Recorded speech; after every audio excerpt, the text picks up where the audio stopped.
It's been a good day for industrial stocks with GE and Honeywell moving higher after their second quarter earnings beats. So should you stick with those stocks? Here to talk about that is Daniel Holland from Morningstar.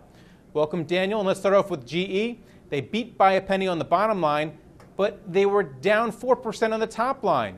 So what's your view of these results?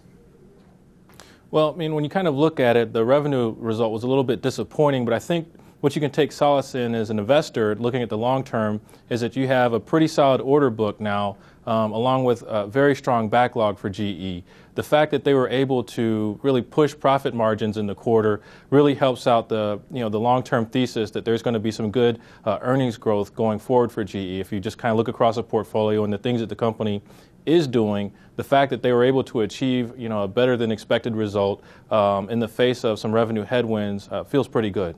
Does this take the pressure off Jeff Immelt? This stock has underperformed the S&P significantly over the past 5 years.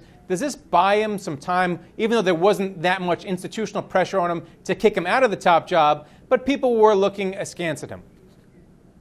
Well, I would say that continued progress, doing exactly what they say they're going to do, absolutely helps give Jeff a little bit more flexibility in terms of operating his plan the way he wants to.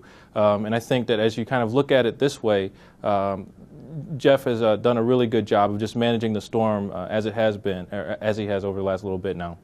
All right, let's talk a little bit about Honeywell here. They beat by 7 cents, but once again, the top line underperformed the analyst estimates. Still, the stock moved higher. How reflective is Honeywell about the U.S. economy?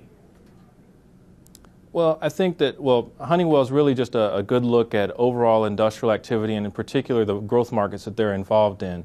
I would say that if you kind of look at their book between the aerospace activity plus their automation controls businesses, they have a really good activity to a good portfolio that mirrors just the industrial economy in general. So do you stick with both these stocks here, or do you like one better than the other? Tell me what you do with GE and Honeywell now that they've moved up, and it's been a long time. Well, among the diversified industrial group, these two actually stand out as some of the two of the companies that have the best earnings growth potential. If you kind of look at both the organic opportunities within the company as well as just in general operational execution, both of these companies have some very good growth drivers going forward, which helps out on the earnings side.